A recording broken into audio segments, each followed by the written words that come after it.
Francis, you have experience in fighting big men who move really well in terms of Tyson Fury. You're able to catch him, you're able to drop him. So when you look at Ferreira, somebody who moves exceptionally well, are you going to be using the same things that you learnt in your training camp for Tyson Fury against Ferreira? Well, yeah, they might have the same profile, but meanwhile, Tyson Fury was in boxing, and this is MMA with different element involved in the game. Moving well. There is also a kick that can come. He has a good knee. I've seen him throw some good knees, which is thing that you will not be worrying about in boxing. I think it's completely different thing. If I had to compare him to one of my opponents, he will be closer to Cyril Gane than to Tyson Fury. And I love that you're wearing the PFL Africa chain. It looks really nice. But are there any particular, you're welcome, are there any particular African fighters that you really want to get in PFL Africa?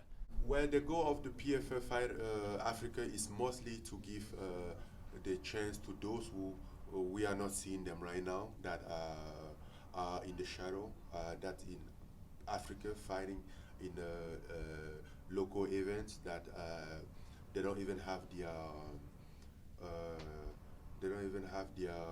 their shadow right, because maybe the promotion didn't have the video or didn't send the video to shadow or to I don't know who is that, but those are the targets one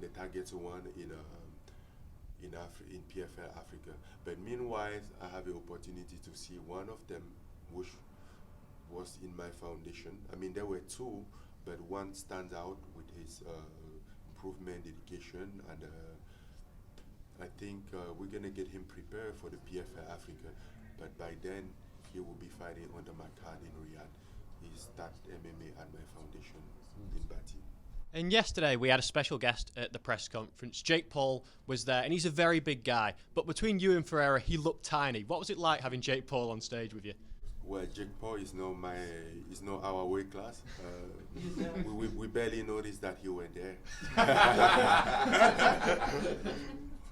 Unless, besides the moment that we walk in and shake his hand and greet him, but like face to face, looking to each other eye, basically like me looking up, I wasn't seeing Jake Paul at all.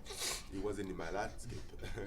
And then he hosted the face-off as well when you and Ferreira were sat down together. What was that like? What did you gauge from Ferreira talking to him one-on-one like that? No, fighter never goes out of conversation. It goes out of fight. So the conversation is just like expression, is like a theory, but at the end of the day, fighting business is practice.